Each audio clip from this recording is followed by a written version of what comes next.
I'm still here. The negative impact of population growth is becoming appallingly evident. Heirs to an oil fortune join the divestment drive. In a highly symbolic gesture, the Rockefeller family will sell off its assets linked to fossil fuel companies. A slump in global oil prices has Saudi Arabia rethinking its near total dependence on oil revenue. We should be focusing on it, and we should be curbing our appetite for carbon-intensive products and services. But the problem is, it's got a lot of room for debate. Obviously, the Rockefellers are making this move as an environmental one, but also from an investment standpoint, this also makes plenty of business sense. You can't simply carry on business the way you're doing it now. There is a price to carbon in their future. What do you see as the biggest challenges in conservation? The growing human population.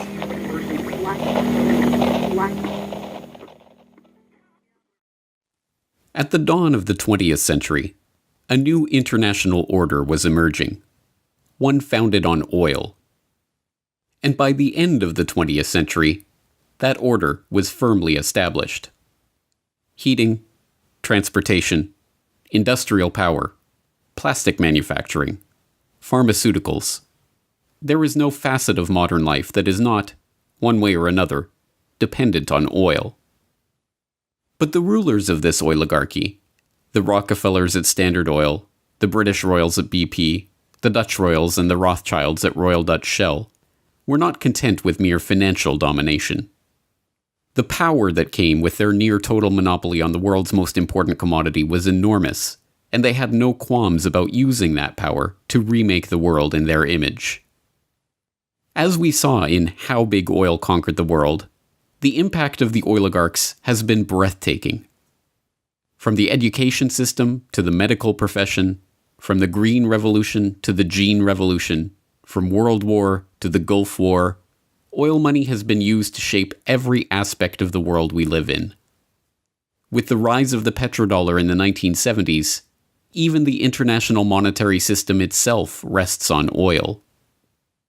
But now, in the 21st century, it seems that the old order, the oil order, is finally coming to an end.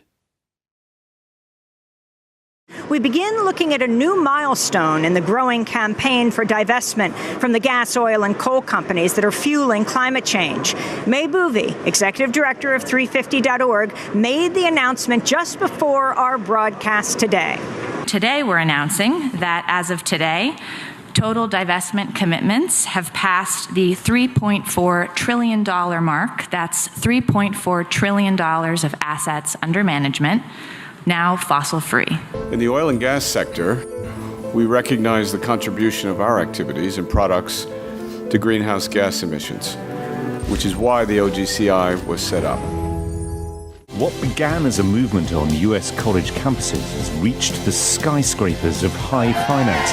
Globally, nearly 200 institutions and thousands of individuals have moved a total of $50 billion in assets away from fossil fuels. If we take our money, put it into renewables like solar panels, the world could be such a better place. The masses, having identified the oligarchs and their destructive grip on the planet, see big oil waning and have begun to celebrate. To them, the promise of a post-carbon future represents the end of the oligarchy. What many do not realize, however, is that the oil order was never about oil. The oligarchs did not care about oil, but control, and, having long outgrown their financial dependence on the commodity that brought them their power and riches, they are at the forefront of this push for the post-carbon era.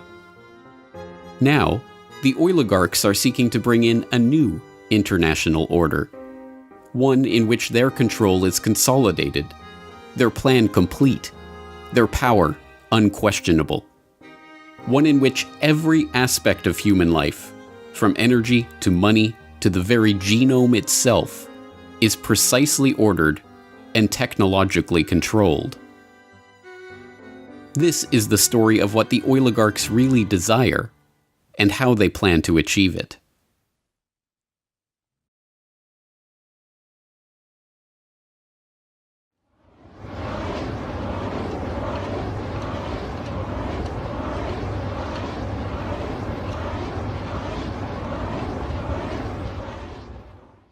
Dhaka, 1963. It's a day much like any other in Dhaka. The streets are crowded, dirty, squalid, smelly, and absolutely swarming with people. Lying in the streets, coiled in the gutters. Into that swarm of people steps a most unlikely figure. Wearing his drip-dry suit and hugging his briefcase, he sticks out from the crowd.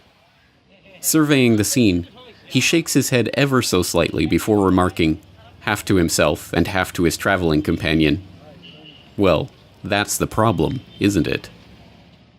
It's a scene that has played itself out many times. A Western tourist overwhelmed by the bustling crowds of the Indian subcontinent. But this was no mere tourist passing time on his holiday. This was John D. Rockefeller III, grandson of oil baron John D. Rockefeller.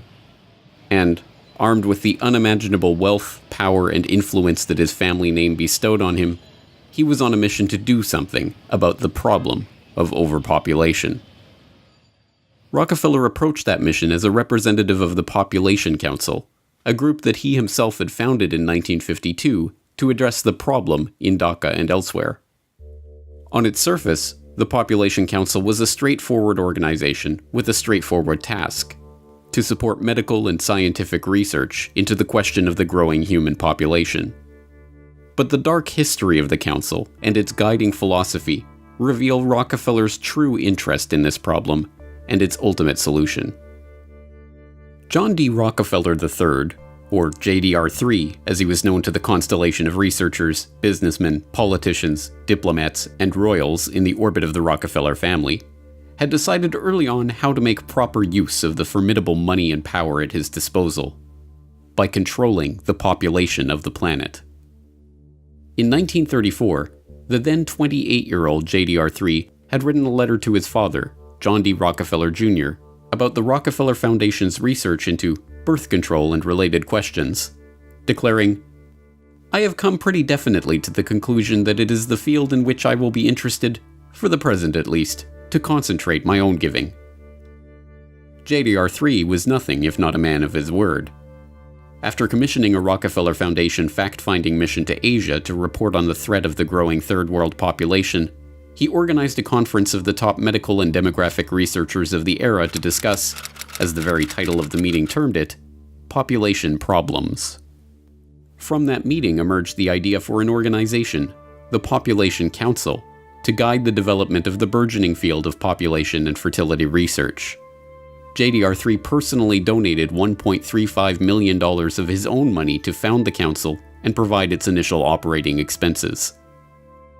Like his father and grandfather before him, Rockefeller had learned to use philanthropy and largesse as a mask for his true intention: control. But that mask slipped when he penned a draft of the council's charter revealing the organization's true purpose. The council, according to JDR3, would promote research and apply existing knowledge to help develop such changes in the attitudes, habits, and environmental pressures affecting the life of human beings, so that within every social and economic grouping, parents who were above the average in intelligence, quality of personality, and affection will tend to have larger than average families. Thomas Perrin, the former Surgeon General of the United States and council co-founder, warned against including such a blunted mission in the council's mission statement. Such questions arise as the following, he warned. Who is to determine the parents who are above average in affection? Also, who would decide the persons having better than average personality? Frankly, the implications of this, while I know they were intended to have a eugenic implication, could readily be misunderstood as a Nazi master race philosophy. I have, therefore, recast this paragraph. The line was dropped from the final version of the charter. In truth, however, that sentence had not been written by JDR3 himself. Instead, it had been copied word for word from the back cover of Eugenical News, the central publication of the American eugenics movement. This was no mere accident. Frederick Osborne, one of the co-founders of the council and its first president after Rockefeller stepped down in 1957, was also the president of the American Eugenics Society. When the Population Council was founded, both Osborne and the American Eugenics Society he directed formally moved their operations into the council's New York office. with the Eugenics Society now taking its funding directly from Rockefeller's Population Council grant. The Population Council was the Eugenics Society under another name. Eugenics. This was the guiding vision of JDR3 and the Rockefeller family's philanthropy. A vision that cast the Rockefellers and their fellow oligarchs as superior families, fit by very virtue of their wealth and success to guide the course of world events.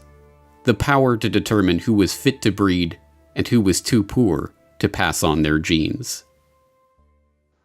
Eugenics is basically a movement among the elite to eradicate what they deem the inferior classes, and that's the inferior social classes, racial classes, ethnic classes, more or less everyone who isn't up to their standards. And after eradicating those classes, what they aim to do is genetically engineer themselves to such a high level that the remaining population that they permit to exist beneath them will never have the power to overthrow them, essentially, the end of history. So the term itself was coined by Galton, and it essentially means well-born. The idea is kind of a mix of a bunch of ideas that were circulating around the 1850s. So if you go back to, say, Mendel was studying hereditary characteristics in pea plants, and he was able to determine that certain characteristics were being passed on and that these things could be determined and essentially predicted. And also at the same time, now you have Spencer, who's talking about the survival of the fittest, with the same kind of idea, the same thread running through there, that there are genetic characteristics that exist that would make one species, one plant or animal more fit than another and more capable of surviving.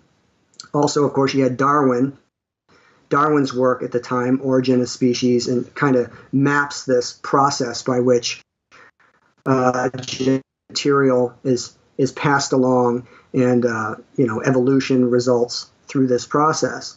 So Galton is essentially taking all of these ideas, and he was kind of known for observing and identifying patterns. And what he essentially did was started to come up with this concept, this idea that through studying human characteristics, they could, if they chose to, breed superior human beings.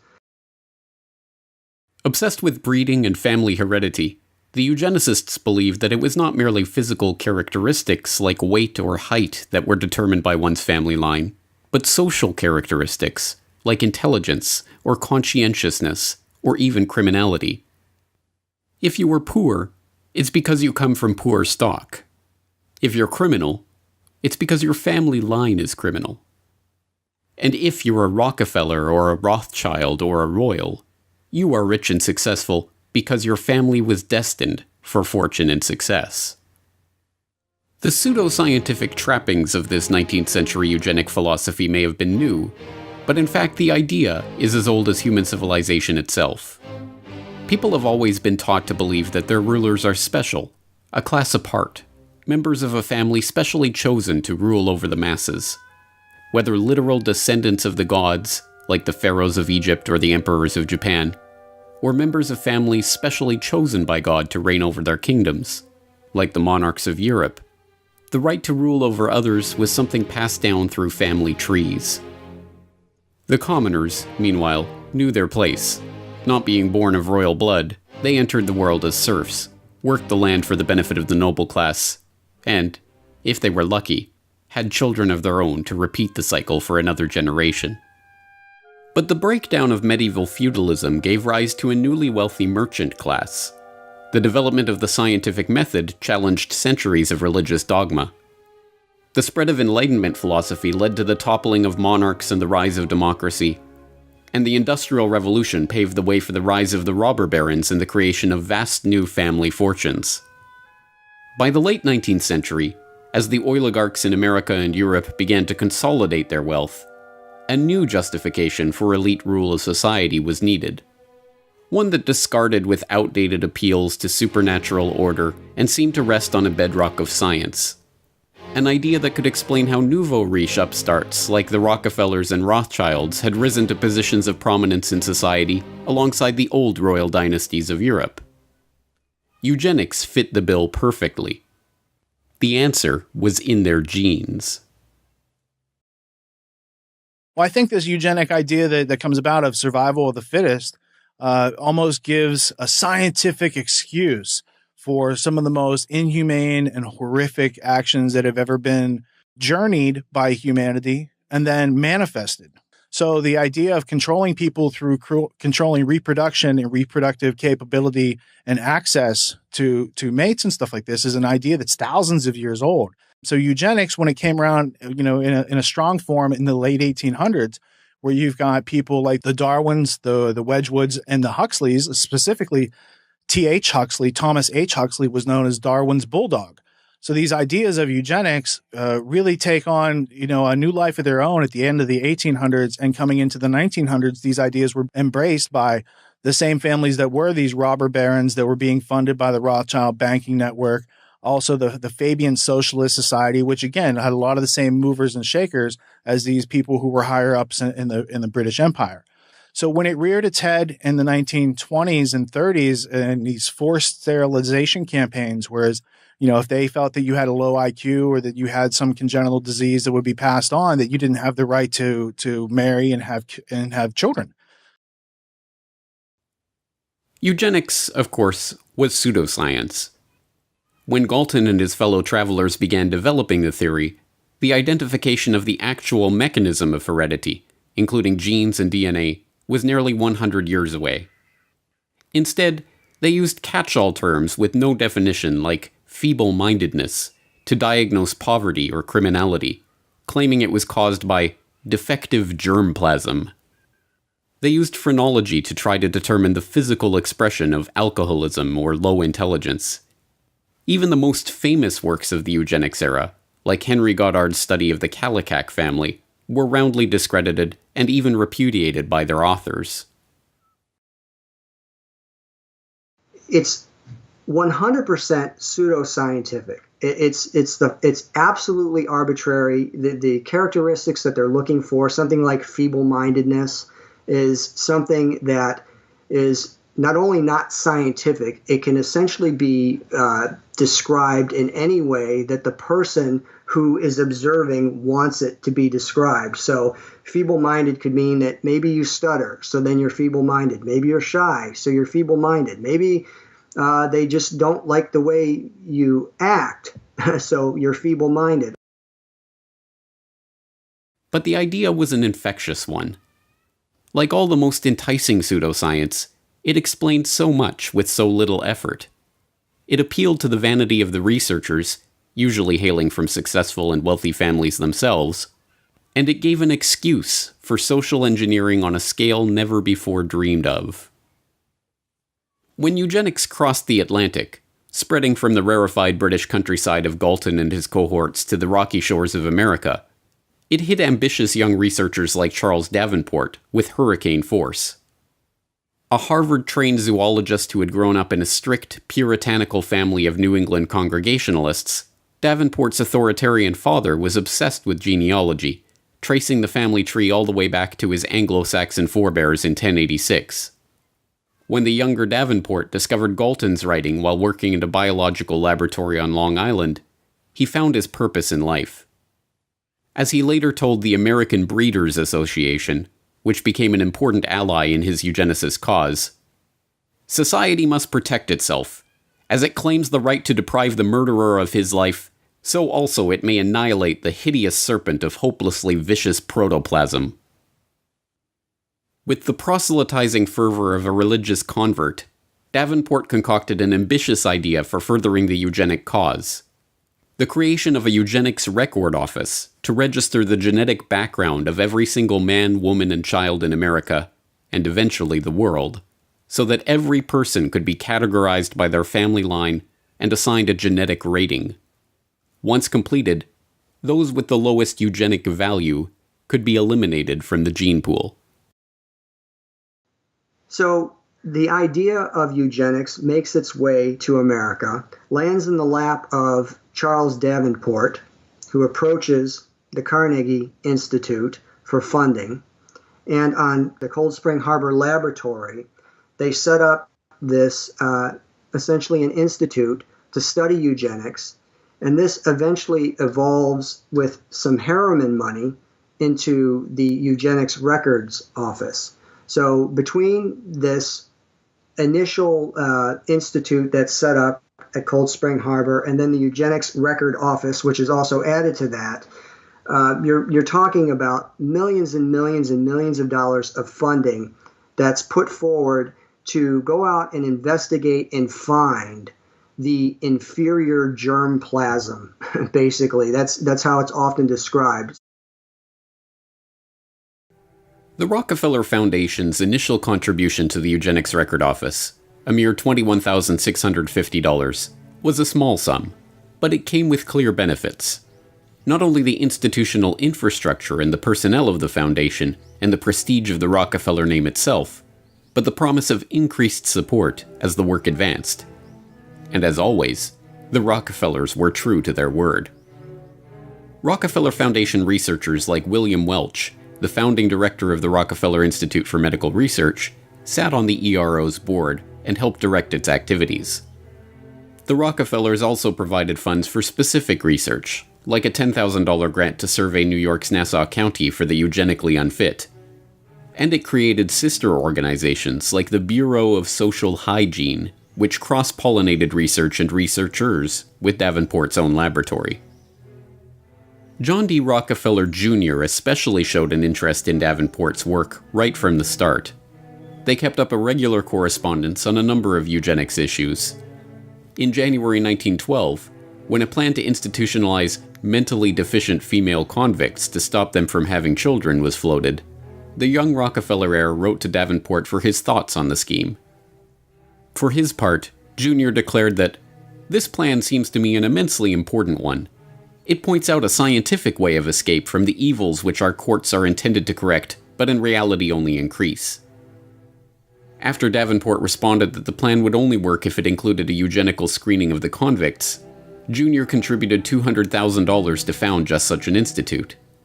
The Institute of Criminology in New York was administered by Rockefeller's own Bureau of Social Hygiene and staffed by workers trained at the Eugenics Record Office. Fueled by the support of America's rich and powerful, the field of eugenics transformed from the quaint hobby horse of a few mad scientists into the social cause of an entire generation. Economists, politicians, authors, activists. By the 1920s, everyone who was anyone was extolling the need to eradicate the germplasm of the lower stock.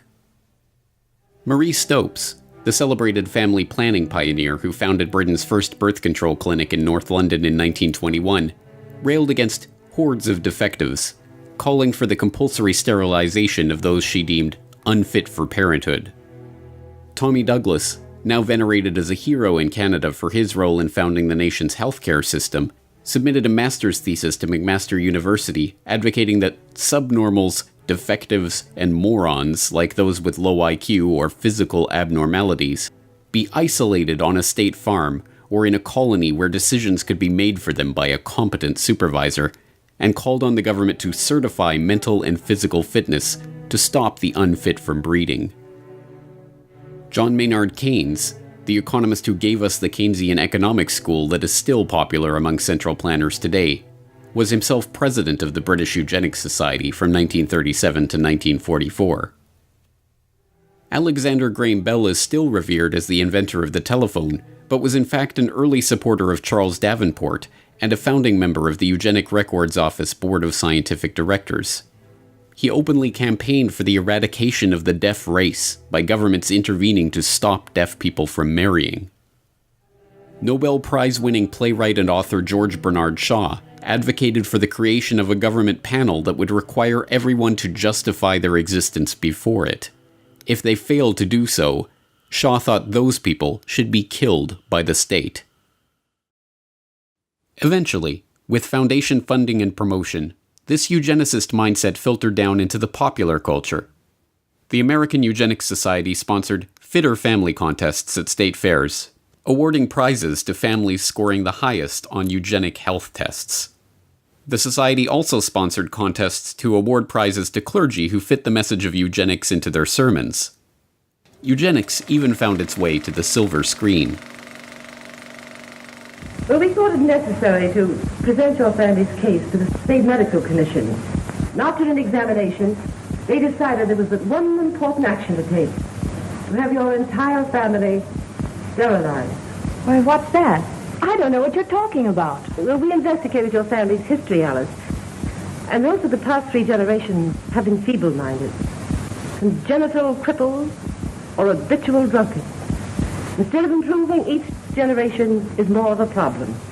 Now, in this state, we have a law which provides for such people to have an operation so there won't be any more children. I see. But merely popularizing their ideas was not the goal of the eugenicists. They wanted action. And in this case, that meant concrete steps towards eliminating the defective germplasm from the human population. Government-sanctioned murder of those deemed unfit was always one option on the table.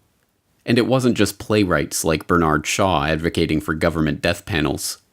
Eugenicists of all stripes discussed and debated the idea of murdering degenerates as the quickest way of achieving their goals. Mistaken regard for what are believed to be divine laws and a sentimental belief in the sanctity of human life tend to prevent both the elimination of defective infants and the sterilization of such adults as are themselves of no value to the community. The laws of nature require the obliteration of the unfit, and human life is valuable only when it is of use to the community or race. Madison Grant, Director of the American Eugenics Society, 1915. But mainstream eugenicists realized that this approach was not possible in the political and judicial climate of the day. As Henry Goddard noted in his infamous study on the Kallikak family, "For the low-grade idiot, the loathsome unfortunate that may be seen in our institutions, some have proposed the lethal chamber, but humanity is steadily tending away from the possibility of that method, and there is no probability that it will ever be practiced. Instead, they would have to turn to the other option, the more politically acceptable solution for stopping the undesirables from breeding: forced sterilization." Indiana passed America's first eugenic sterilization law in 1907, and with only a few years, there were a dozen states where those deemed unfit were being legally sterilized against their will. But still, this was not enough for the eugenicists. The approach was too scattershot. Only a few thousand sterilizations had taken place under these laws, and Indiana's own Forced Sterilization Act was overturned by the state Supreme Court in 1921. Once again, Harry Laughlin, Davenport's right-hand man at the Rockefeller-funded Eugenics Record Office, stepped in to solve the problem. He drafted a model eugenics sterilization law in 1922 that became the basis for Virginia's 1924 Sterilization Act. To confront the issues head-on, the eugenicists decided to challenge the law's constitutionality themselves and take the lawsuit all the way to the Supreme Court. All they needed was the right test case to bring to trial. And they found that case in Carrie Buck, an 18-year-old ward of the Virginia State Colony for Epileptics and the Feeble-Minded, who was neither epileptic nor feeble-minded. But start back in the 1920s with Carrie Buck. So she's a young woman who is growing up in Charlottesville, Virginia, being raised by a single mother. Back then, there was a belief that it was better often to take poor children away from their parents and put them in middle-class homes. So she was put in a foster family that treated her very badly. She wasn't allowed to call the parents mother and father. She did a lot of housekeeping for them and was rented out to the neighbors. And then one summer, she was raped by the nephew of her foster mother. She becomes pregnant out of wedlock, and rather than help her with this pregnancy, they decide to get her declared epileptic and feeble-minded, though she was neither, and she shipped off to the Colony for Epileptics and Feeble-Minded outside of Lynchburg, Virginia. And what happened to her there? So she gets there at just the wrong time. Virginia has just passed a eugenic sterilization law, and they want to test it in the courts. So they seize on Carrie Buck as the perfect plaintiff in this lawsuit. So they decide to make her the first person in Virginia who will be eugenically sterilized. And suddenly she's in the middle of a case that's headed to the U.S. Supreme Court. The case was a sham, concocted merely to get the Supreme Court stamp of approval on the issue of forced sterilization. Buck's independent counsel was in fact Irving Whitehead, one of the founding directors of the colony that was pushing to sterilize her, and the man who appointed the director that was pushing for her sterilization. Buck herself was not feeble-minded, nor was her mother, nor was her daughter, Vivian Buck, who Carrie bore as a result of being raped and who was declared feeble-minded as a baby because, as a social worker testified during the trial, there was a look about it that is not quite normal. But just what it is, I can't tell. None of these facts mattered to the Supreme Court. Presided over by former President and Chief Justice William Howard Taft, the court voted 8-1 in favor of upholding Buck's forced sterilization and the constitutionality of the Virginia eugenics sterilization law itself. Writing the decision was one of the most famous and venerated justices in the history of the court, Oliver Wendell Holmes Jr., himself a eugenicist from the so-called Boston Brahmin sect of the hereditary East Coast establishment. In his decision, Holmes justified the forced sterilization of those like Buck by calling on the government's right to vaccinate the citizens against their will. It is better for all the world if, instead of waiting to execute degenerate offspring for crime or to let them starve for their imbecility, society can prevent those who are manifestly unfit from continuing their kind. The principle that sustains compulsory vaccination is broad enough to cover cutting the fallopian tubes, he declared before infamously concluding, 3 generations of imbeciles are enough. And with that, the floodgates were opened. New laws were enacted, and old laws revised to comport with the Supreme Court's decision. Forcible sterilizations, taking place in a covert and low-key manner before, were now reported with pride. A few thousand individuals sterilized against their will became tens of thousands. The eugenics era, brought into being by the immense fortune of the Rockefellers and their ilk, had arrived.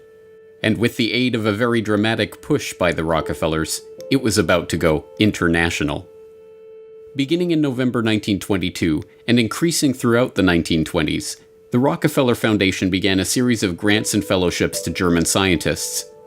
Equivalent to millions of dollars in today's money, these fellowships transformed the German scientific establishment, devastated in the wake of World War I. The Foundation's money found its way into the coffers of the Kaiser Wilhelm Institutes, a series of scientific organizations that included an institute for psychiatry and an institute for anthropology, human heredity, and eugenics. One of the main beneficiaries of this Rockefeller largesse was Ernst Rudin, a head researcher at the Kaiser Wilhelm Institute for Psychiatry and a key architect of Germany's eugenics program under the Third Reich.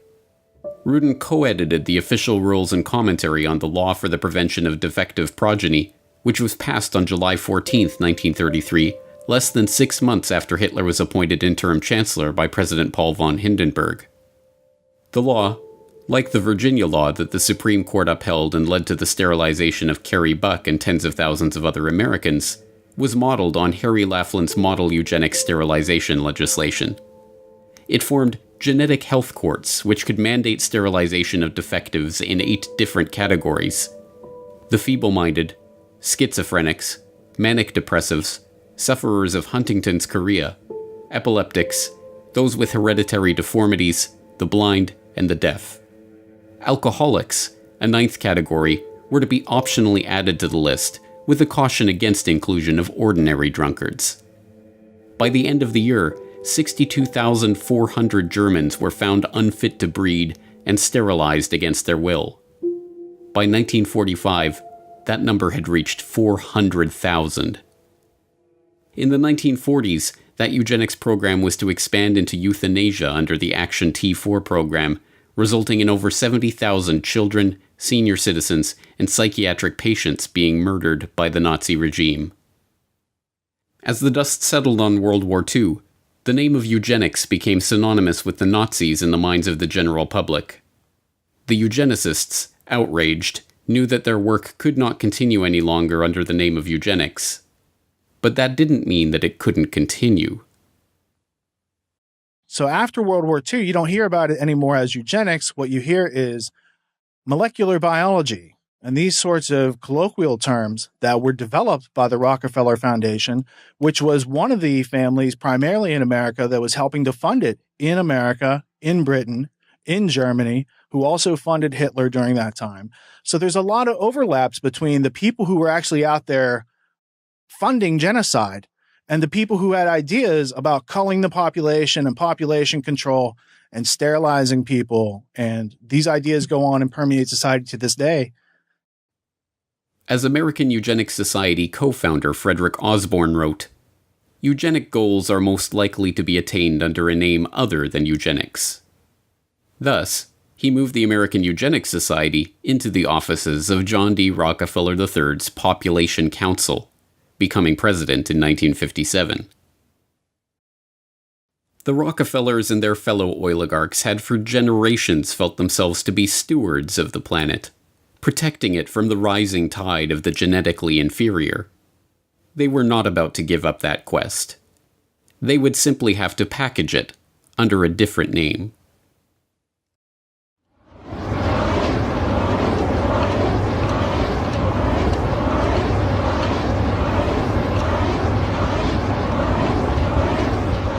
With all the evidence that we've amassed in our preparations for the Stockholm Conference, including the views of many of the world's leading scientists, I am convinced that the prophets of doom have got to be taken seriously. In other words, doomsday is a possibility. I'm equally convinced that doomsday is not inevitable.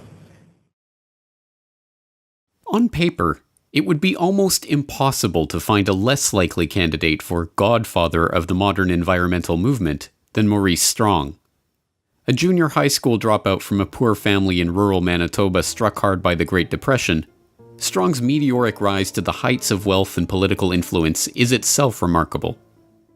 The sheer number of environmental organizations that he founded, conferences he chaired, campaigns he directed, and accolades he received over the course of his career is even more remarkable.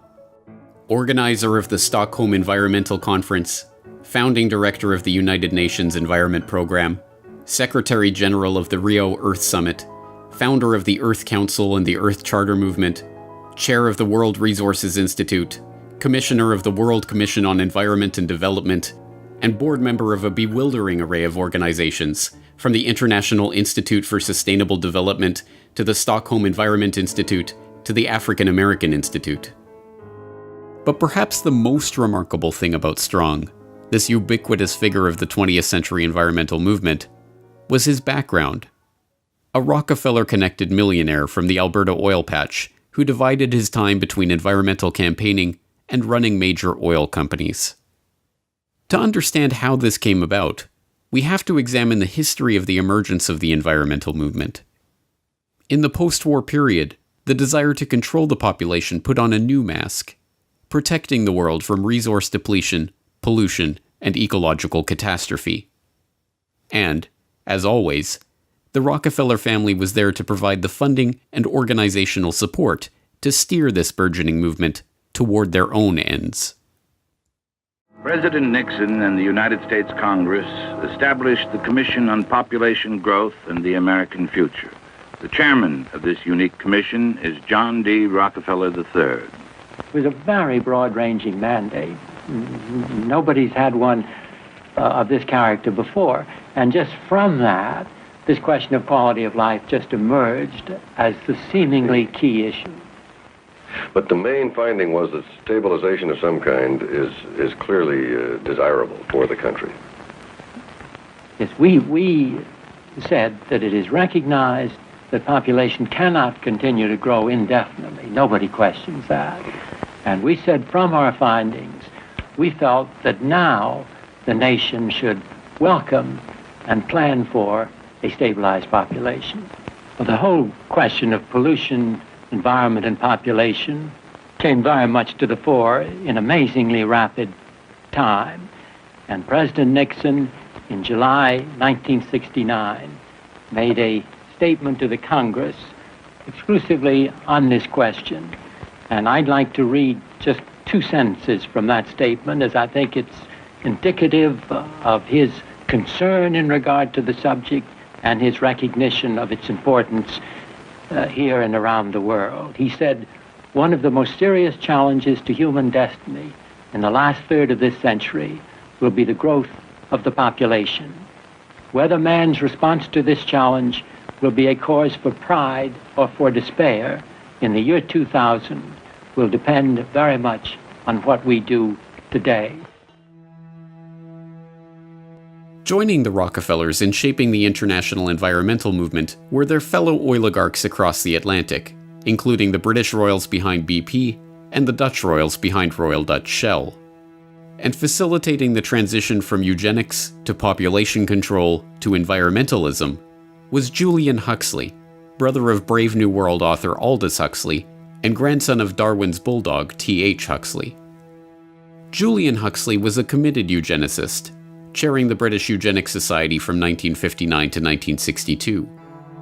But, like the other eugenicists of the post-war era, he understood the need to pursue the now discredited work of eugenics under a different guise. The founding director of the United Nations Educational, Scientific and Cultural Organization, UNESCO, Huxley wrote in the agency's founding document about the need to find ways to make the cause of eugenics politically viable once again. At the moment, it is probable that the indirect effect of civilization is dysgenic instead of eugenic. And in any case, it seems likely that the dead weight of genetic stupidity, physical weakness, mental instability, and disease proneness, which already exist in the human species, will prove too great a burden for real progress to be achieved. Thus, even though it is quite true that any radical eugenic policy will be for many years politically and psychologically impossible, it will be important for UNESCO to see that the eugenic problem is examined with the greatest care, and that the public mind is informed of the issues at stake, so that much that now is unthinkable may at least become thinkable. Huxley found the perfect front for the reintroduction of these unthinkable eugenical ideas in 1948, when he used UNESCO as a springboard for founding the International Union for the Conservation of Nature, and then again in 1961, when he used that agency as a springboard to create the World Wildlife Fund. Joining Huxley as co-founders of the fund were not only Prince Bernhard of the Netherlands, founder of the Bilderberg Group and former employee of the IG Farben conglomerate, and Prince Philip of England, but Godfrey A. Rockefeller of the Rockefeller dynasty. Together, they pledged to harness public opinion and educate the world about the necessity for conservation. Years of education about the strain that the growing human population put on the resources of the Earth, paid for by the very oligarchs who had just spent the past century monopolizing one of the world's key resources, led, inevitably, to a predictable conclusion. Now, for the first time in the history of man, an international movement is underway.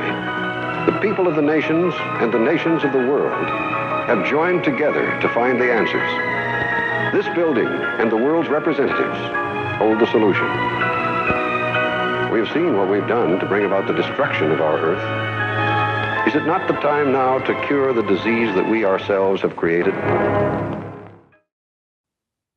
Yes, the cure for the disease of mankind, according to Rockefeller-funded propaganda featuring John D. Rockefeller III as an expert commentator, was to be found at the United Nations, whose headquarters had been so graciously donated by the Rockefeller family itself. And the first step toward discovering that cure was to organize the UN Conference on the Human Environment in Stockholm in 1972, the world's first international environmental conference. For 11 days in June 1972, Stockholm was a magnet for everyone concerned with the environment. 1,200 official delegates from 113 nations were in Stockholm for the first international conference on the human environment. The meeting, first proposed to the United Nations by Sweden and approved by the General Assembly in 1968, attracted worldwide attention. In 4 short years, the topic of the human environment had gone from the back pages of newspapers to make headlines on page 1. And who better to oversee the conference and lay the institutional groundwork for this burgeoning, oligarch-supported movement than a consummate oil man.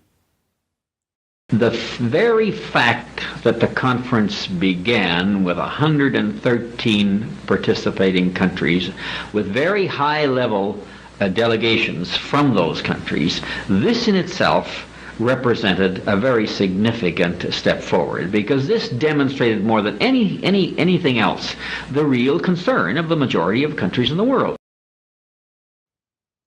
All his life, Maurice Strong had the uncanny ability to be in the right place at the right time to meet the right person to advance up the ranks. Having been born in Oak Lake, Manitoba in 1929, and suffering through the Great Depression, the ambitious young Strong dropped out of school at age 14 and headed north to look for work.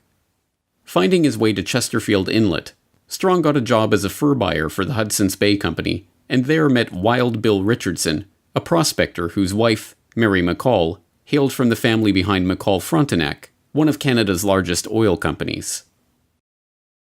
So Mr. Strong sort of enters the big world through a guy by the name of Wild Bill Richardson, who was a sort of prospector, married into an oil family called McCall, whose company was called McCall Frontenac. It was a major importer of oil from the Middle East, had been taken over long since by the Texaco Company through a brokerage house called Nesbitt Thompson. So, in a way, Mr. Strong was introduced to the world of big oil and the world of resources at a very young age, was picked up as a very smart kid, taken under the wing of a man named Paul Martin Sr., who was a cabinet minister and whose son would go on to become the Prime Minister of Canada. And introduced to the oil patch through people at the very top, and that would include David Rockefeller. Through the Richardsons, Strong made a series of increasingly unlikely connections.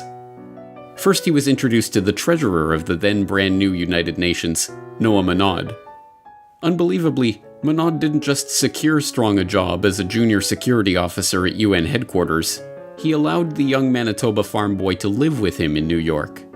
And while there, Monod introduced Strong to the most important contact of his life, David Rockefeller. From that moment on, Strong was a made man. And from that moment on, wherever Strong went, Rockefeller and his associates were there somewhere in the background. It was a Standard Oil veteran, Jack Gallagher, who gave Strong his big break in the Alberta oil patch when he quit his UN security job to return to Canada. And when Maurice Strong suddenly decided to quit that oil patch job, sell his house, and travel to Africa, he supported himself working for Rockefeller's Caltex in Nairobi. When he quit that job in 1954 and started his own company back in Canada, he hired Henry Bruni, a close friend of Rockefeller associate John J. McCloy, to manage it, and appointed 2 Standard Oil of New Jersey reps to its board. By his late 20s, he was running his own company, and was already a millionaire. As he would throughout his life, Maurice Strong capitalized on these connections and opportunities to full effect. After being chosen to organize the UN Environmental Conference in Stockholm, he was appointed a trustee of the Rockefeller Foundation, which then funded his office for the Stockholm Summit and supplied Carnegie Fellow Barbara Ward and Rockefeller ecologist René Dubos for his team. Strong commissioned them to write Only One Earth, a foundational text in the sustainable development arena that is heavily touted by globalists as a key document for promoting the global management of resources. The 1972 Stockholm Summit is still hailed as a landmark moment in the history of the modern environmental movement, leading not only to the first governmentally administered environmental action plans in Europe, but the creation of an entirely new UN bureaucracy, the United Nations Environment Programme, UNEP. Naturally, the UN appointed Maurice Strong as UNEP's first director. Shortly thereafter, Strong continued his double life by jumping straight back into the oil patch. Eastern Canada was hit particularly hard by the OPEC oil embargo, and as a result, then Prime Minister Pierre Trudeau created Petro-Canada, Canada's national oil company. And who did he tap as the company's first president? None other than that crusading Rockefeller-backed environmentalist, Maurice Strong. Leaving that post in 1978, Strong continued with a scarcely believable series of governmental, private sector, and international appointments, from chairman of the Canada Development Investment Corporation to chairman of AZL Resources Incorporated to leading the UN's famine relief program in Africa. In 1987, Strong helped to organize another environmental conference, much less known but no less remarkable than the Stockholm Summit. Dubbed the Fourth World Wilderness Congress, the meeting took place in Denver, Colorado, and brought together Strong, David Rockefeller, Edmund de Rothschild, then Treasury Secretary James Baker, and a gaggle of other oligarchs, bankers, Washington power players, and globalists, ostensibly to talk about the environment. What they actually discussed was altogether more incredible. I suggest, therefore, that this be sold not through a democratic process. That would take too long and devour far too much of the funds to educate the cannon fodder, unfortunately, which populates the earth. We have to take almost an elitist program that we can see beyond our swollen bellies and look to the future in time frames and in results which are not easily understood or which can be, with intellectual honesty, be reduced down to some kind of simplistic definition.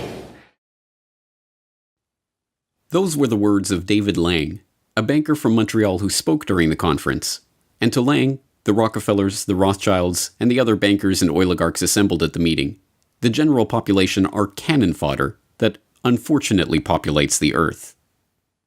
This candid admission, a perfect encapsulation of the eugenical ideas at the heart of the global conservation movement funded into existence by the oligarchs themselves, was caught on tape by George Hunt, a businessman in Boulder, Colorado, who had volunteered to help the conference as a concerned citizen and came away horrified by what he had witnessed there.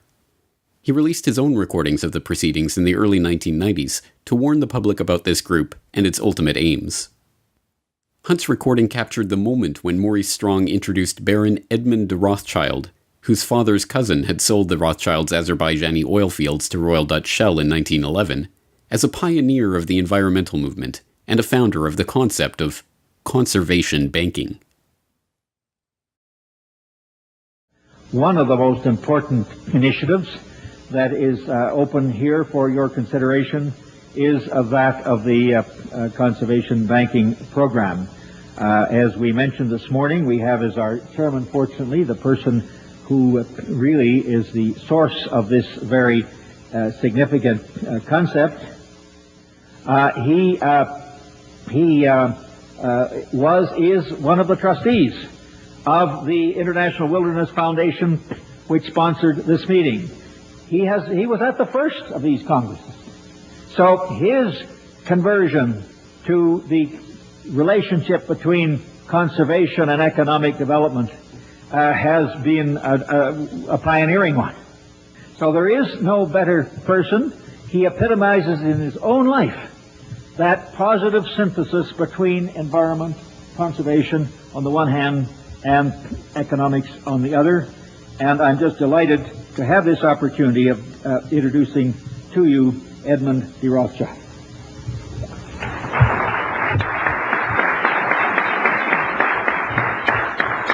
Maurice, thank you very much indeed for all that you've said, and I would ask the audience to take with a slight grain of salt all that he has said about me.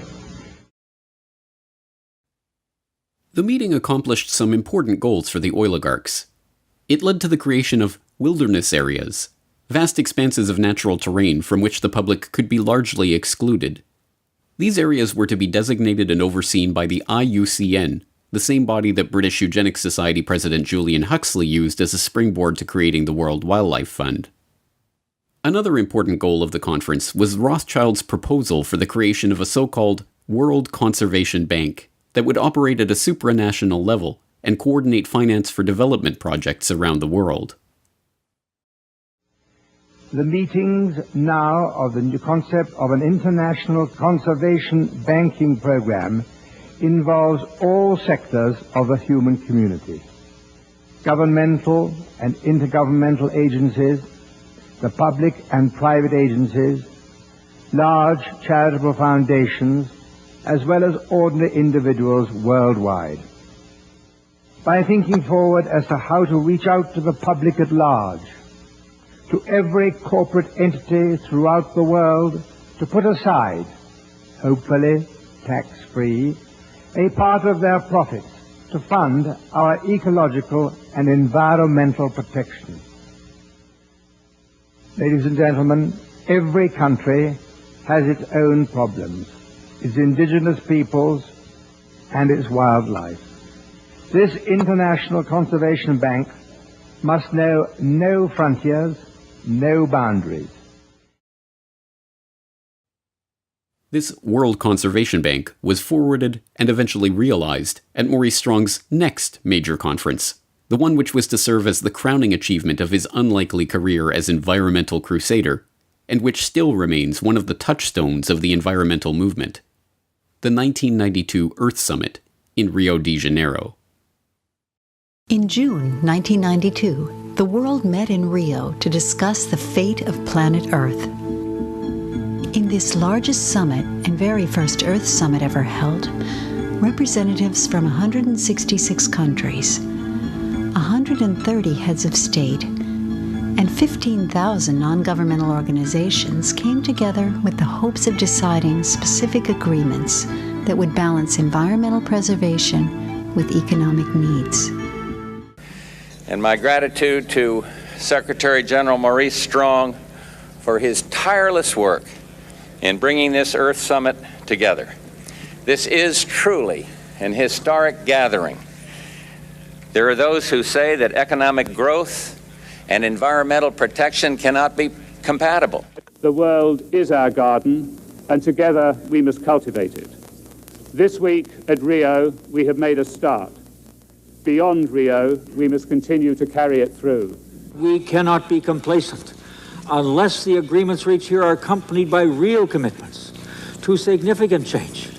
Change, of course, indeed, for the human species. In my view, Your Excellencies, we simply are headed for a moment in the 21st century where the condition of our species may become terminal. As useful as the Fourth World Wilderness Congress had been in advancing the agenda of Maurice Strong and the oligarchs, that was only setting the stage for the Earth Summit in Rio. At the Earth Summit, Edmund de Rothschild got his World Conservation Bank. Dubbed the Global Environment Facility and launched at the summit itself, it serves as the funding mechanism for 5 different UN conventions and provides billions of dollars worth of financing to environmental and development projects around the world. Its 18 implementing partners include the Rockefeller-funded Food and Agricultural Organization, the Huxley-founded International Union for the Conservation of Nature, the Maurice Strong-created United Nations Environment Program, and the Prince Bernhard, Prince Philip, Godfrey Rockefeller-founded World Wildlife Fund. One of the Global Environment Facility's specialties are debt-for-nature swaps, where third world countries are given debt relief in return for opening their land up for environmental development projects. The projects come with transaction costs of up to 5%, paid to the contractors who manage and direct the investments, not the locals, who, like the Aborigines of Palawan Island, are kicked off their land and effectively wiped off the face of the map. The Earth Summit also gave rise to the United Nations Framework Convention on Climate Change, the body to which the Intergovernmental Panel on Climate Change delivers its reports. Generally thought to be neutral, non-governmental bodies relying only on science and evidence, the UNFCCC and the IPCC are handcuffed by the terms that Strong set out for them to deliver only one conclusion: that humanity is to blame for climate change. When they set up the Intergovernmental Panel on Climate Change, Maurice Strong, who we should talk a lot about, he wrote the terms of reference. And the first term of reference was the definition of climate change. And he limited it deliberately to only human causes of climate change. And of course, that effectively eliminated all the natural causes, natural variability, which is why you see them not looking at things like the sun and a whole bunch of other issues. And of course, he then limited it even further in another term of reference that he set it up into 3 working groups. There was the technical group, working group 1, which wrote the science report. And that was 600 of the 2,500 people. The other 1,900 were in working groups 2 and 3. Now, they were inconsequential because they had to accept the findings of Working Group 1, which were already limited by their terms of reference. So whatever their finding was, Working Groups 2 and 3 then said, okay, you telling us it's going to warm, we accept that as fact. We now look at the implications of that. And that's where you hear all these stories about, oh, the ice is going to melt, the sea level is going to rise. So really, the majority of the report by 1,900 scientists is accepting without question the finding of the first group. Now, Strong, it really restricted it even more because they came out and said, look, this report is not to be used for policy. But then they set up the summary for policymakers, the absolute contradiction of that. And the summary for policymakers is written by a completely separate group, and then they write it independent of the science report. They write science reports finished and set aside. The summary for policymakers is written and given out to the media. But the rules, the terms of reference that Strong wrote said that the summary for policymakers goes back to the science report people and says, make sure your science report agrees with what we've put in the summary. Another product of the Earth Summit in Rio was the Earth Charter, a quasi-religious document that Mikhail Gorbachev, who helped draft the text along with Maurice Strong, referred to as a replacement for the Ten Commandments, and which sought to usher in an era of Gaia worship and global responsibility, declaring that fundamental changes are needed in our values, institutions, and ways of living. The document then counsels that we must create a world of shared responsibility to the Earth community, before concluding, in order to build a sustainable global community, the nations of the world must renew their commitment to the United Nations, fulfill their obligations under existing international agreements, and support the implementation of Earth Charter principles with an international, legally binding instrument on environment and development. Well, the Earth Charter was one of the byproducts, ultimately, of the first Earth Summit. I published the Earth Charter in the appendix of my book, Technocracy Rising, the Trojan Horse of Global Transformation, just so people could see this with their own eyes, what it says. It was a document that was like a compact with the world. It was a very religious, humanistic document that tried to unify the world into a single concept of globalization. And it was a very defined document that was signed off. The history goes back before that, but it was finally signed off by I don't know how many, just almost all the nations at the United Nations. And the primary author of the Earth Charter was Stephen Rockefeller. And so the Rockefellers understood early on that, no, it's not just the economic system, and it's not just necessarily the political control system. We also have to factor in a religious belief that we can use to get people to believe what we're doing is for their good. What the oligarchs had been working toward for decades, and what they achieved in Rio in 1992, was the completion of the transformation of the eugenics philosophy, from talk of sterilization of the feeble-minded, to a popular understanding of humanity as a cancer that must be removed for the Earth to live. Now, the duty was to reduce carbon footprints and reduce the population in the name of saving the planet. But wrapped in this new vocabulary, and coming with a trendy, pervasive, and well-funded advertising campaign, the end result sounded remarkably similar to the eugenics of old. A new study from Lund University in Sweden says the single best way to cut your carbon footprint, assuming you want to, is simply to refuse to reproduce. Deleting some humans from existence, they say, saves far more carbon than, I don't know, being a vegetarian, riding a bike to work, not boarding an airplane.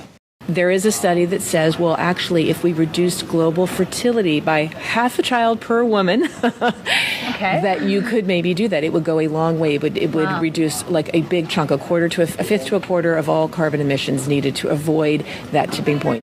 So should we have policies that penalize people for having extra kids in the developed world? So I do think that we should at least consider it. Well, at least consider it is like do it. In the push to reduce global warming, children, according to some, are the new culprits.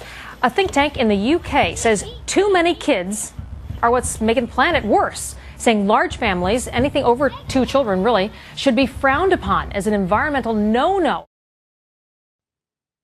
And, without the public even noticing it, the oligarchs were able to wrap themselves in this new flag to appear not as the billionaire scions of the oil industry who made their vast fortunes by plundering the earth and monopolizing its wealth, but as crusading environmentalists who are going to save the planet from the cannon fodder that unfortunately populates the earth. The negative impact of population growth on all of our planetary ecosystems is becoming appallingly evident. So we have been members of the IPCC. We have authored many of their papers. We have peer-reviewed all their papers. So we have been engaged in the understanding of the evolution of our understanding of climate change for decades. At Saudi Aramco, we strive to continually reduce the environmental impact of our operations, from oil well to consumer, and our support for the Oil and Gas Climate Initiative that strives to be a catalyst for practical action on climate change through collaboration on technology and best practices. We have a common reason. We care about environment. We think that together we can do better. We have the competencies, we have the strength, we have the tools to do good things in this field. Technology that will be developed through this investment fund of $1 billion will help us in the long term to reduce emissions. We want to build an ecosystem of innovation on this issue, working together. Putting our forces together, we can bring pragmatic and concrete solutions. And even today, the masses, outraged over the carnage that big oil has wrought, are content to have that outrage directed by the very oligarchs they seek to oppose. The same oligarchs who are quietly funding and supporting their environmental movement from behind the scenes, and even leading it from the front. The Rockefeller family made headlines by divesting from oil completely in 2016. The Rockefellers, heir to an oil fortune that made the family name a symbol of American wealth, believe they're doing their namesake proud by getting out of oil. Fund director Stephen Hines spoke reverently of oil tycoon John D. Rockefeller in a statement. "We are quite convinced that if he were alive today, as an astute businessman looking out to the future, he would be moving out of fossil fuels and investing in clean, renewable energy." David Rothschild is one of the photogenic leading lights of the environmental movement. Dubbed Plastic Jesus for his publicity stunts and photo opportunities masquerading as a concerned environmentalist, David Rothschild, a scion of the billionaire banking family that added to its fortune with its Azerbaijani oil field holdings and still invests in oil through ventures like Genie Energy, now spends his time lecturing the public about how their lifestyles are killing the polar bears. We have to start spending money, fast on the solutions that we have in hand to try and help these countries which are already seeing the effects of climate change today and seeing the effects of our consumption, basically. Prince Charles is outspoken on the subject of global warming, warning his loyal subjects that unless they tighten their belts and live more humble lives, they will bring about the end of the world. Ladies and gentlemen, the battle against climate change is surely the most defining and pivotal challenge of our times. We cannot ignore the symptoms and should act now to restore the health of the planet before it is too late. This, of course, will require an unprecedented transformation of our communities, societies, and lifestyles, all predicated on the move to a low-carbon and circular economy. The groundwork has been laid for what these oligarchs call the post-carbon era. It is no longer about oil. It never was. It is about control.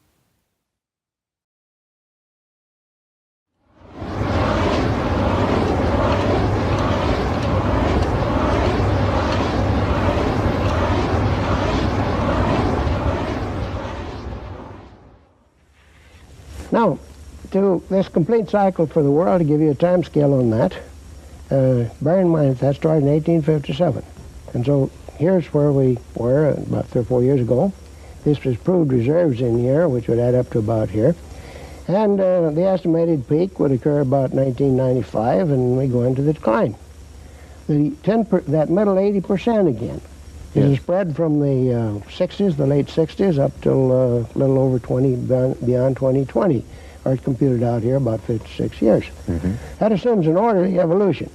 That says that a child born, say, within the last 10 years will probably see the world consume most of its oil if he lives a normal life. In his lifetime.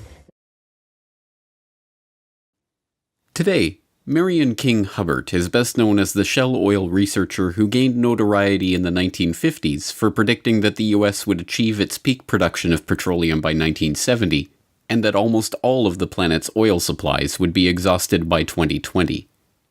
This peak oil theory, still sometimes referred to as Hubbert's peak, was, like everything else generated by big oil, a conveniently crafted lie, designed to habituate the market to artificial scarcity and thus keep oil prices high. Hubbert's prediction was not based on any empirical data from any oil field, but instead relied on Hubbert's incorrect guesses about remaining oil reserves and employed a heuristic tool to model production. As Hubbert's protege and colleague at Shell Oil, Kenneth DeFaze, conceded years later, the numerical methods that Hubbert used to make his prediction are not crystal clear. Today, 44 years later, my guess is that Hubbert, like everyone else, reached his conclusion first, and then searched for raw data and methods to support his conclusion. Shortly before his death in 1989, Hubbert himself admitted that when he showed his peak oil paper to Shell's managing director before presenting it to his colleagues, the director had told him not to go overboard with his estimates of oil reserves, pointing specifically to L.G. Weeks, a rival geophysicist who had estimated reserves to be much higher, and thus the impending threat of undersupply and the need for high oil prices to be much weaker. But although today Hubbert is remembered almost exclusively for his peak oil thesis, he was in fact involved in a much larger, lifelong project, helping to codify and incorporate a movement that, much like eugenics, was wildly popular nearly a century ago, fell out of favor in polite society, and yet continues today under other names. That movement was called technocracy. Hello, I'm Arvid Peterson, and this is the first of a two-part presentation on technocracy, an alternative social system. These programs are not intended to entertain or amuse you, nor are they meant to scare you. We are making a new approach. It is not political, financial, philosophical, legal, religious, or moral. It is a technological approach. Technocracy is the scientific answer to America's social problems. And technocracy is a new design for social operation that is based upon science. It is the vehicle by which we can move into a new era for better living. Technocracy billed itself as a social movement, a philosophy, a scientific solution to political and economic problems, and a new way of ordering the world. But at base, it is an idea for a new international economic order, one to be designed and managed down to the most minute detail by a select few, the technocrats. Technocracy was defined very succinctly in 1938 by their own publication, the Technocrat magazine. And they call it a system of scientific engineering of, society. They saw themselves as a merger between hard science and social science, which really is an oxymoron. Social science is not really a science, in my opinion. But they really believed that. So they believed that they could take their scientific method that they used in the hard sciences and apply it to society. They also believed that they alone were the only ones that could run society correctly as a result of technology having come in and changed the fabric of society. They hated politicians. They hated the establishment, the organization of society the way it was, because it was not efficient.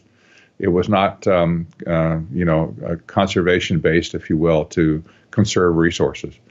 And so they just kind of took it upon themselves to define an economic model that would replace capitalism and free enterprise. And that's exactly what it was, replacement economic system. Drawing on Henry Saint-Simon's call for a scientifically organized socialist system, the positivism and secular humanism of Auguste Comte, and the principles of scientific management propounded by Frederick Taylor, the technocratic movement emerged from the same environment of progressivism, positivism, and social Darwinism that birthed eugenics. Just as the eugenicists believed the human race could be improved through selective breeding controlled and administered by a small group of scientists and their billionaire backers, so too did the technocrats believe that they could improve the social and economic conditions of humanity by controlling and administering society. And, happily enough for the oligarchs, the technocrats would improve the world by replacing money with energy certificates. Led by the eccentric revolutionary economist and sociologist Thorstein Veblen, the technocratic movement that formed around Veblen's New School for Social Research and Technical Alliance attracted both engineers and serious researchers like King Hubbard and Buckminster Fuller, and fellow eccentrics like Howard Scott. Scott, a mysterious man of uncertain background, established himself in New York City at the end of World War I and came to be seen as a bohemian engineer. In 1920, he went to work for the Wobblies as a research director, and the following year he founded the Technical Alliance, a group of engineers and scientists centered around Columbia University who, as a forerunner to the technocracy movement, advocated for a society run by scientists and engineers. In 1932, the charismatic and well-spoken Scott managed to attach himself to Walter Raudenstrauch, a professor at Columbia and the founder of the university's Department of Industrial Engineering. With a common interest in technocracy, the two became friends and allies. It was through Raudenstrauch that Scott was able to approach the president of Columbia, Nicholas Murray Butler, for permission to use the university's facilities. Butler, always on the lookout for the cutting edge of progressivism, was swayed by the technocratic ideas, and soon Scott's Committee on Technocracy was operating out of the basement of Hamilton Hall. When Butler let word slip about the next big idea being cooked up in the basement of his university, technocracy became a sensation. It was lauded in the press. Scott became a sought-after speaker, and there was even a dance named after the movement. It was at Columbia that Scott met King Hubbard, and the two, an unlikely pair of serious-minded researcher and eccentric revolutionary, immediately hit it off. Their stint together at Columbia was about to come to an abrupt end, but their association would last for decades and help give birth to ideas that would eventually transform the world. Technocracy really got recognized when it was at Columbia.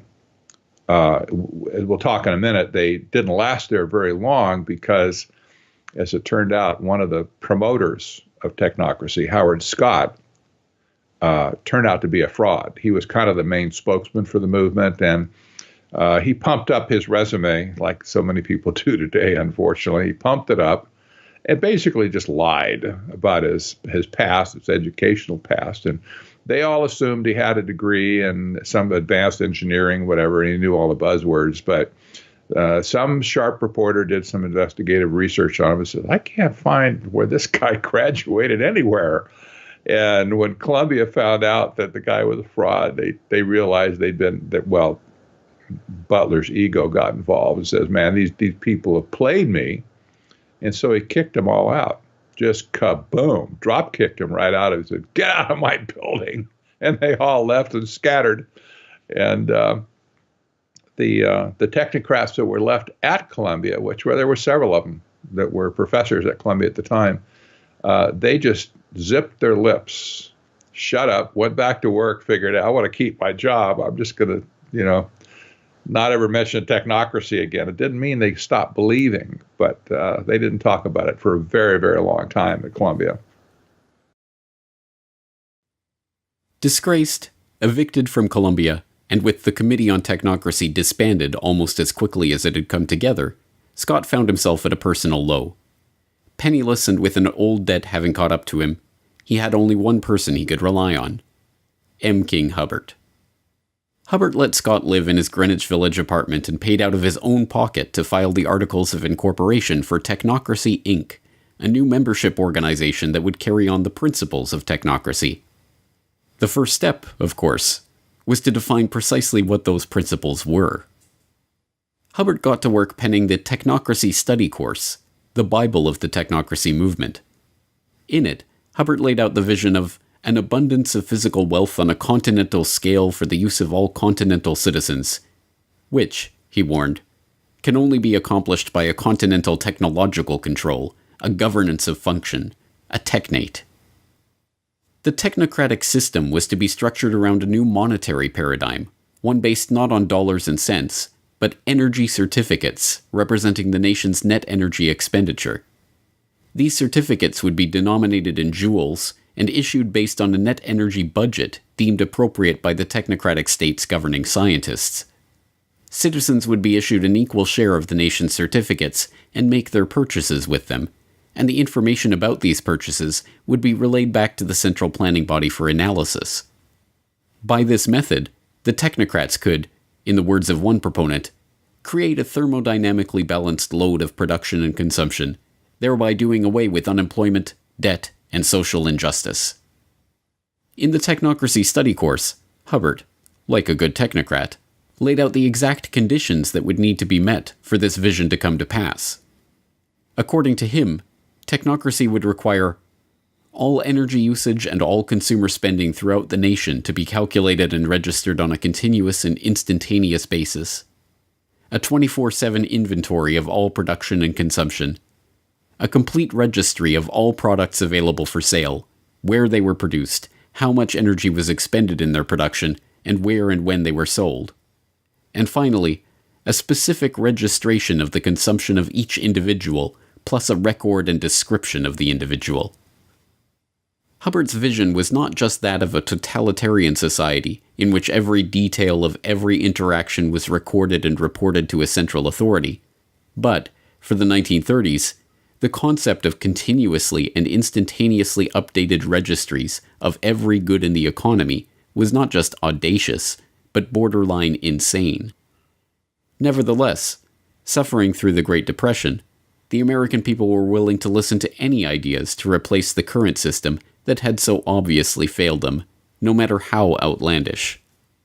Technocracy Inc. did attract a following, swelling into the tens of thousands later in the decade. But Scott's eccentric ways, compelling members to salute him in public and delivering rambling radio addresses, ultimately led to the movement's long, slow decline in relevance.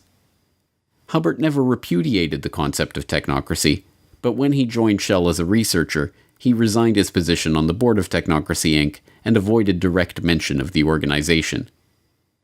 The technocrats had sketched the outlines of a completely ordered and controlled society, one in which energy is the fundamental measure of value and all consumption and production is meticulously analyzed by a central authority. Technocracy Inc. still exists to this day, but the language and thinking of the technocrats has, like eugenics, undergone a metamorphosis. And, also like eugenics, the name may have faded into obscurity, but the idea lives on in the hands of the oligarchs. Would you live in a greener lifestyle if you could make money from it? That may be possible if a government proposal for personal carbon emissions allowances is implemented under the scheme. Everyone in the UK would be allocated an annual carbon allowance. Stored electronically, rather like a supermarket loyalty card, points would be deducted every time we buy or use non-renewable energy. For example, using electricity to power appliances in the home. Or travelling somewhere by plane. Or even buying petrol for your car on the forecourt. Now, any points left over could then be sold back to a central bank. Are you still with us? And people who need more, like motorists who had used their allocations, could then pay for a top-up. Carbon rationing, carbon trading, carbon taxes, cap and trade. Just as the technocrats of old envisioned a new economic order based on energy and governed by the dictates of scientists and engineers, so too does this modern form of technocracy envision an economic order in which energy is budgeted, priced, and traded by intergovernmental panels of scientists and the political caste that grows up around these institutions. The Environmental Protection Agency is not a frivolous agency. It is created to yes, to regulate carbon dioxide emissions. And I have been saying to the West Virginia Coal Association, which for the most part doesn't believe in climate science. They don't believe there's a climate problem. And I have been saying to them for a number of years that that's wrong. In my judgment, the science is true. The science is unequivocally true. And that there is a price to carbon in their future. I said this a couple of months ago. There's a price to carbon in their future. But I believe that the cap and trade approach is the essential first step, partly because it is the only basis upon which we can envision a truly global agreement, because it's very difficult to imagine a harmonized global tax. A carbon tax, or any other way of putting a carbon price, is actually, from an economic point of view, the most effective and efficient way to do this. Okay, you can regulate and you can do, all kinds of things, but nothing is as strong a market signal to the private sector as a carbon price, whether that be a carbon tax or whether it be a cap and trade, which is what California is doing, or any of the other measures that ultimately give you a carbon price. But that is the simplest, cleanest, most powerful signal. So if that's possible, I'm with you. These measures are sold to the public as a way of penalizing the big oil interests that have spent the last century monopolizing the world's key resources and plundering the earth in the pursuit of profit. What they do not understand, because it has been deliberately obscured, is that it is these very interests that have been instrumental in creating these schemes in the first place. It's my understanding that back in 1997, when you were vice president, Enron's CEO, Ken Lay, was involved in discussions with you at the White House about helping develop this type of policy, this trading scheme. And is that accurate? Is it inaccurate? It's been reported. I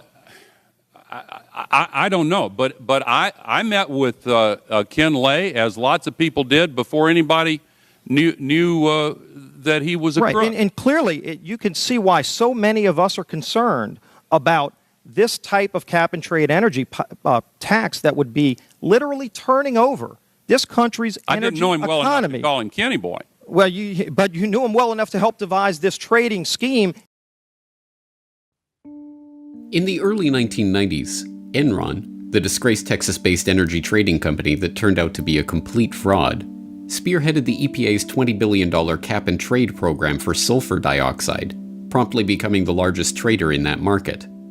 As a follow-up, the company, led by Ken Lay, began lobbying the Clinton administration, and particularly Vice President Al Gore, to create a similar market for carbon dioxide, making lavish contributions to environmental groups like the Nature Conservancy, whose climate change project argued for restrictions on carbon emissions.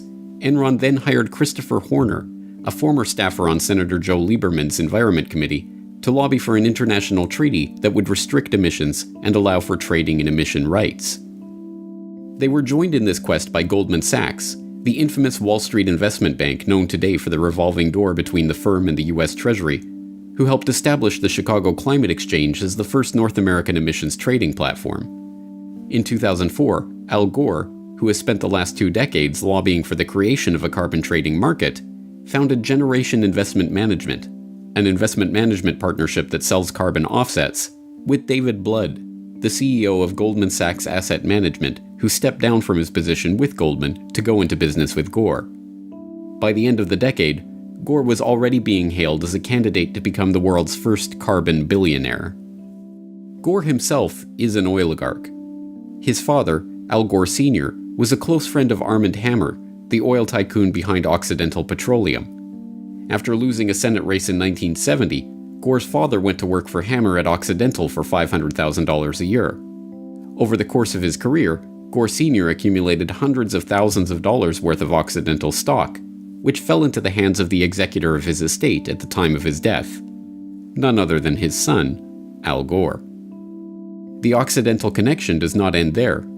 Discovering zinc ore on their Tennessee estate, Hammer bought the Gore's land and sold it back to them with a claim on the mining rights, complete with a $20,000 annual payment, which also went to Gore after his father's death.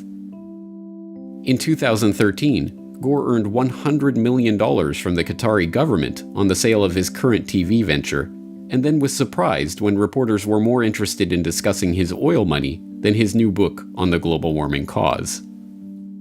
But Gore's story is only an example of a larger phenomenon. In 2006, the United States Climate Action Partnership was formed to create a call for action to cut down on carbon emissions.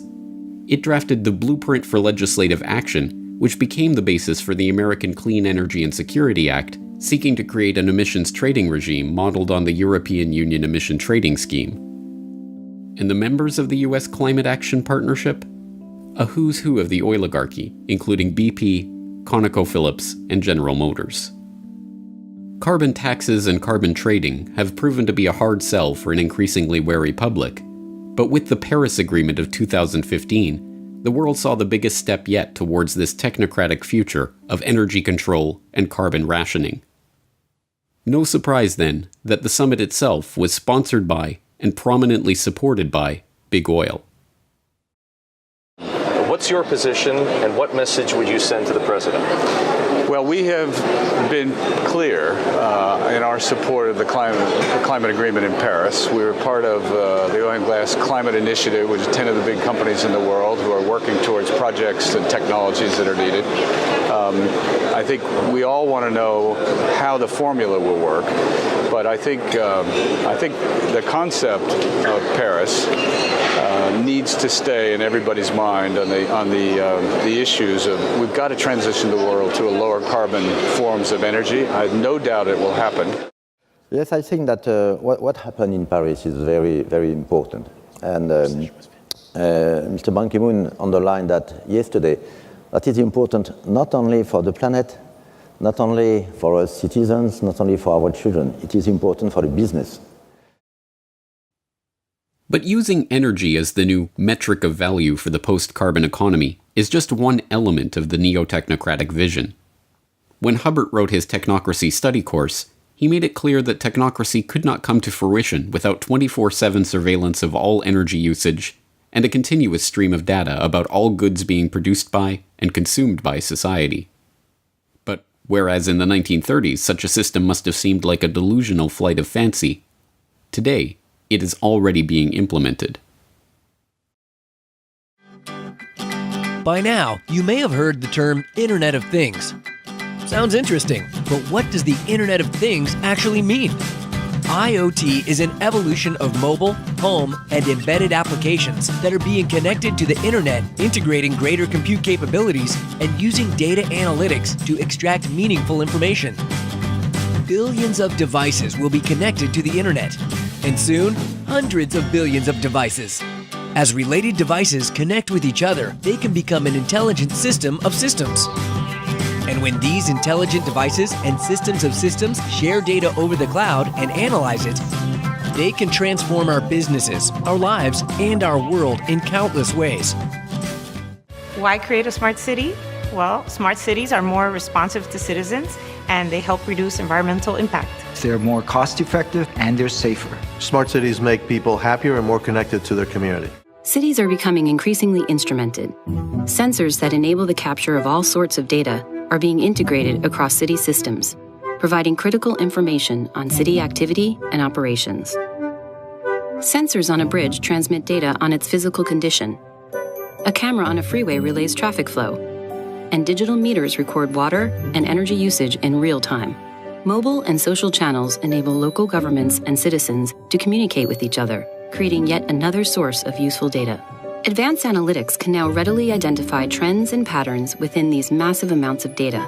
Information can be integrated, gathered and shared via dashboards, visualizations, and alerts to facilitate understanding and collaboration across systems, agencies, and groups.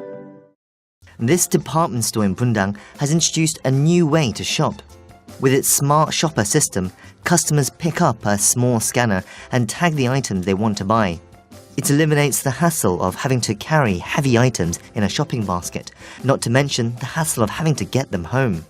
After you pay for the items at an automated kiosk, the goods are delivered right to your home. Before, I had to wait in long lines at the checkout, but now I can use the Smart Shopper system to pay. It's really quite convenient. Aside from their convenience to shoppers, the system also helps stores gather data about their customers' shopping habits.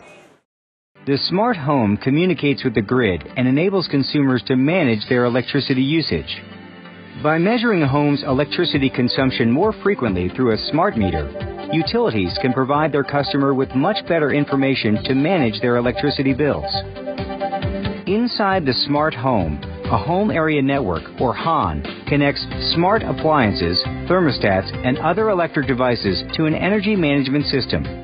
With the smart meters, they'll be able to tell exactly what's going on in your home at down to the microsecond, based upon 24/7 communication with all of your appliances, which will also in the future, if this goes through fully and if there's not a public backlash, all of your appliances will need to have a wireless transmitter on them, and they'll need to be, certified under some smart, program.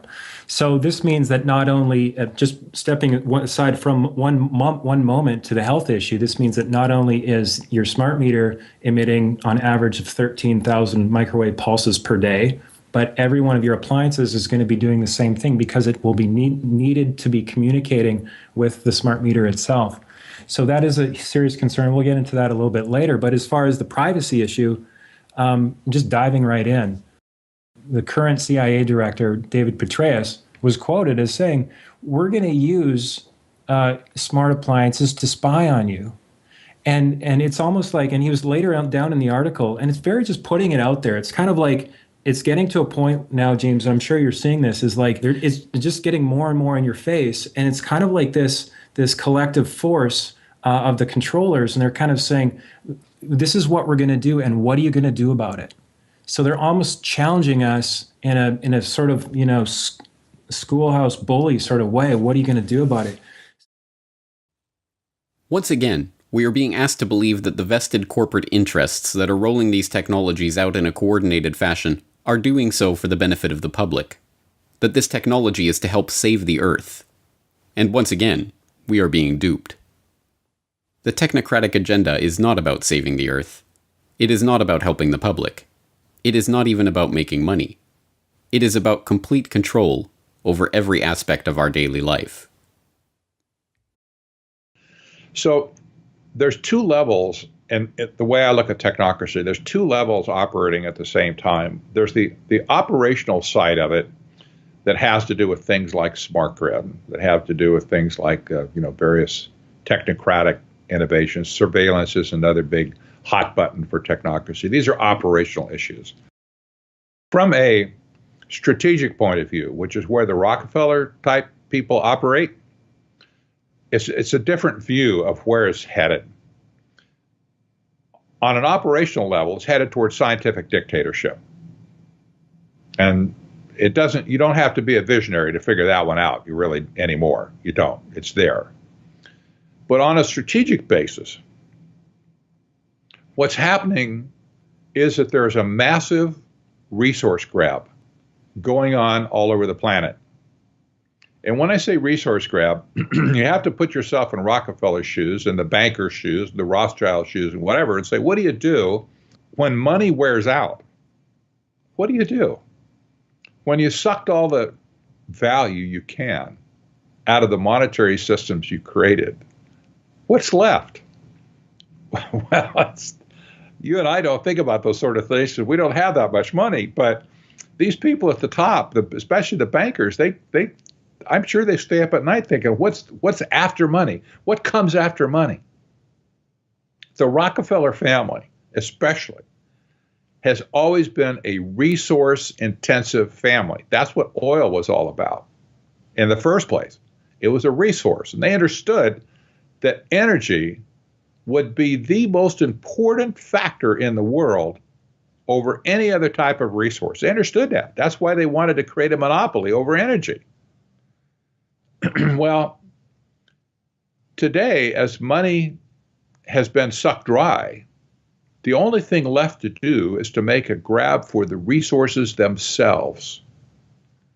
And that's what sustainable development is all about, is taking the resources of the world away from you and me, away from private companies that aren't part of the clique, if you will, and putting them into a global common trust that will be managed by them for their benefit. This is really nothing more than neo-feudalism, again, where the resources are owned by a few and everybody else gets to operate with those resources at their pleasure and discretion. The technocrats and the functionaries of this agenda, like Hubbard and his colleagues in Technocracy Inc., pioneered this idea because they believed that they, the technocrats and engineers, would be able to solve the world's problems.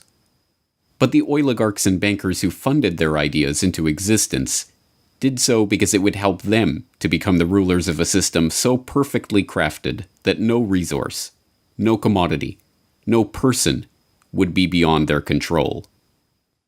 And now, in the 21st century, that technocratic vision is coming into view. And it is being helped along by a public that believes the post-carbon future represents the end of the oligarchy. They couldn't be more wrong.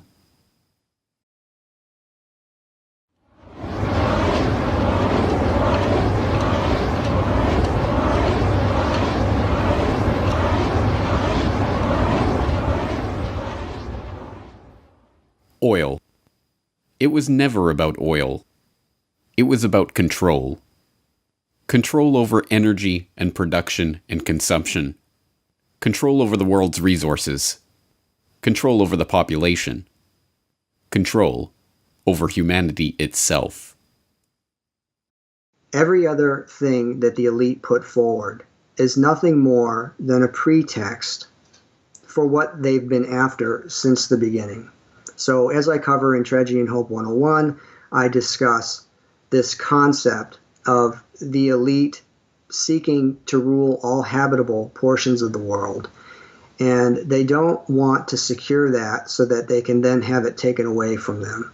So they come up with pretexts that they can sell both to the public but also to the administrative class that justifies what it is that they're trying to do. They need to. So whether it's global warming hysteria, or whether it's technocracy, or whether it's Agenda 2030, or whether it's eugenics, there's a common thread that runs through all of this. And that common thread is the desire to consolidate and exercise coercive power. In the case of eugenics, it's the desire to consolidate and exercise the ultimate power, which is the power over who ultimately is going to live or die, who will be permitted to exist in the gene pool from here forward.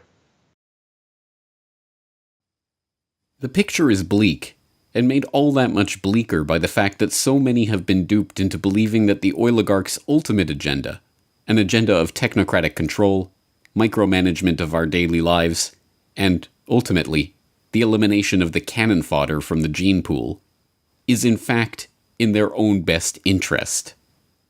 The oligarchs, shielded behind their smokescreen of sustainable development and post-carbon economy, are closer than ever before to achieving their true goal of total control.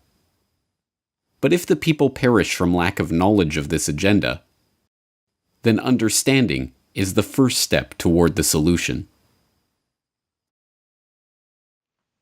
It's hard to fight an enemy that you don't recognize or can't see. That's the biggest problem in the world today, in my opinion, is that people have no visibility whatsoever of this issue. They've covered their tracks so well that nobody can see them. How can you fight an enemy that you don't know? I think the famous Chinese general Sun Tzu brought that up hundreds of years ago. You can't fight an enemy that you don't know. first we have to recognize who the enemy is. Well, big oil conquered the world because monopolization of all resources on the planet is the goal. And to get to that goal, you have to monopolize the energy aspects of people around the planet, but you also have to control the food, the actual energy for the human beings whose energy you want to control. If you control those two aspects, the green revolution and the gene revolution, then you're able to control the entire planet, every resource on it, and basically extinguish freedom for the rest of history. So how big oil conquered the world was already done in the movie. Why big oil conquered the world has to do with the complexities of controlling populations, not for money, because these are the people that print money out of nothing and charge us for it. So really, it's a study of power. So why did they want to do this to the rest of us? Because they could, and because we were tolerant so far and haven't resisted enough to make it stop. So that's where we find ourselves today, becoming informed on the history so that we can actually plot our course in the future to map or chart out a course and actually get to some place that resembles cognitive liberty and physical freedom and justice for all. Big oil, big pharma, genetic engineering, the green revolution, the environmental movement, eugenics, technocracy. Not one person in 1,000 can detail the historical development of these ideas or the people and the agenda that connects them. But if you have watched this documentary, you are now that one person in 1,000. The question is, what are you going to do with this information? As the oligarch's quest for total control comes into view, it's difficult to remember that it all started a century and a half ago with Devil Bill Rockefeller, a 2-bit snake oil salesman always on the run from the last group of marks he managed to con. In a way, nothing has changed but the scope of the con and the number of marks who have fallen for the routine. But now that you know the snake oil that is being fed to the public, the only question that matters is, are you going to drink it? Down in Pennsylvania, there is plenty oil, they say. Petroleum, petroleum, we must all have some. The oily fever, don't you see, infects most every live Yankee. From north, from east and west they come for petroleum oil. Oil, oil, oil, oh petroleum. Oil, oil, oil, petroleum.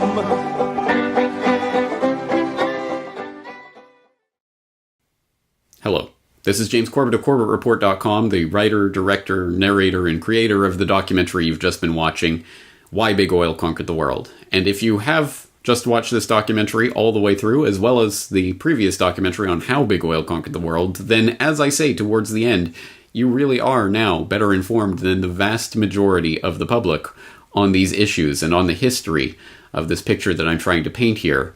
And the real question is, what are we going to do with this information? Well, the first thing I'd like to encourage you to do is to go to corbettreport.com/bigoil. That is the destination where you will be able to find audio and video copies of the entire documentary, How Big Oil and Why Big Oil Conquered the World.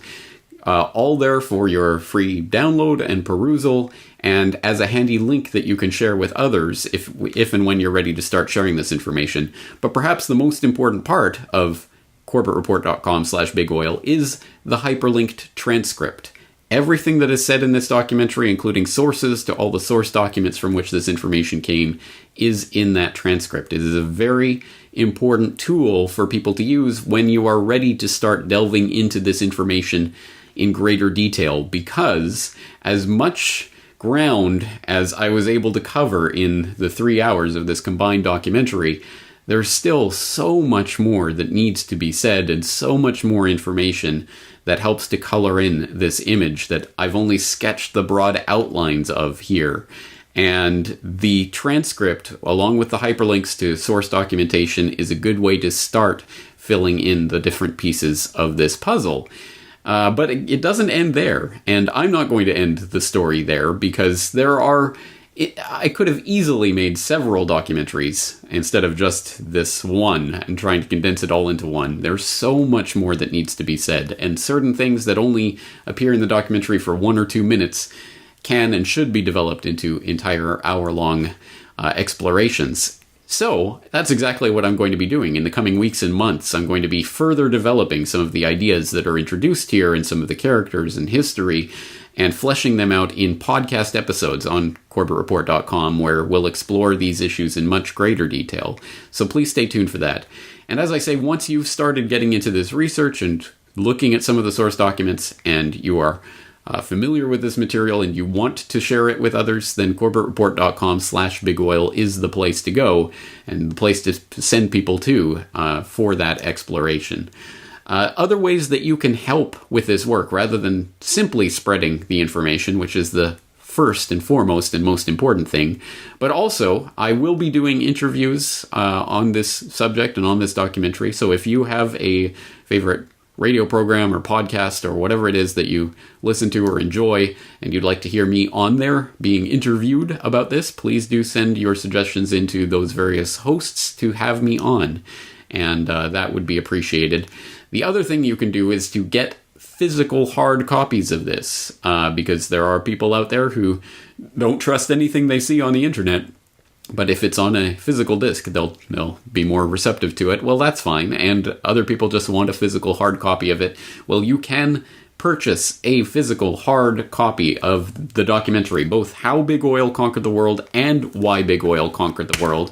They're available in a 2 DVD set that is now available from corbettreport.com for $20 US. That includes shipping and handling anywhere in the world. It's 2 discs. It's the 3-hour documentary in complete form here. So that is a valuable resource as well. And I, as always, highly encourage you to make copies of this and hand it out to everyone and anyone, friends and neighbors and coworkers and total strangers and anyone else who you think might be receptive to this information, because this is a huge, huge topic, and no one of us has all the pieces to this puzzle. It is only through all of us coming at this material from our different perspectives and experiences with our different knowledge bases that we'll be able to really construct the big picture of what's happening here. So, as I say, lots more coming on this material in the coming weeks and months to help flesh this out at corbettreport.com. But in the meantime, please do go to corbettreport.com/bigoil for all of the information regarding this documentary. I think it's the most important information that we can be talking about right now, and I hope that you'll join me in that conversation at corbettreport.com/bigoil. Thank you.